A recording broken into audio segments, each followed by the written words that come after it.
Hello and welcome to this edition of Safe and Sound. I'm Bob Watts. February, Valentine's Day, Hearts, American Heart Month, it all comes together. We'll be talking with Hollie Milam, health educator for the St. Charles County Department of Health and the Environment, about American Heart Month. We'll also be joined by Don Brannam, director of St. Charles County Government's Information Systems Department, to talk about internet security and safety. We'll be going out to the Pet Adoption Center where they have some information on oral health care for your pet, and we have a safety segment on tanning salons.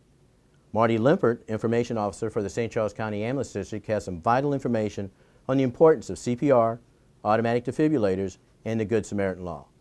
But first, let's talk about healthy hearts. Hollie Milam, health educator for the St. Charles County Department of Health, is here to do just that. Hollie, thanks for coming in. Thank you.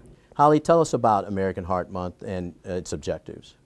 American Heart Month is focused on increasing the knowledge of heart disease in our communities, as well as raising monies for research associated with heart health and treatment of heart disease.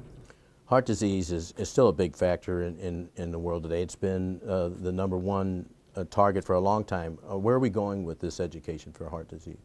Well, we do want people to know that heart disease is still the #1 killer of both men and women. And you can impact your risk factors for heart disease.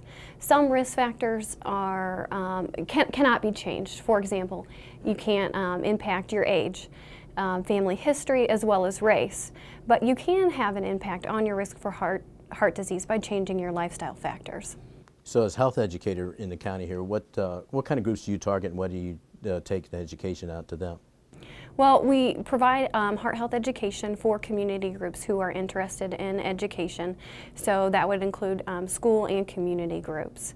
So if anyone is interested, they can contact the health department and we can come out and provide onset education. And in that education would be focused on changing lifestyle factors, on increasing your healthy diet, increasing physical activity, knowing your cholesterol levels, knowing where you stand as far as blood pressure is concerned.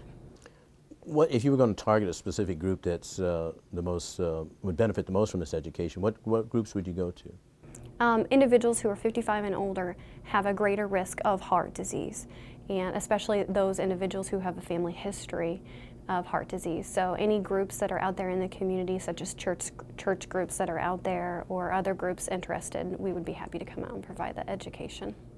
There are other diseases too that make you more susceptible to heart disease too, correct? Yes. Diabetes, if you do have type 2 diabetes, it increases your risk for heart disease. So it is important to know your cholesterol levels as well as where you stand with blood pressure as well. So diabetes increases your risk, overweight and obesity increases your risk as well.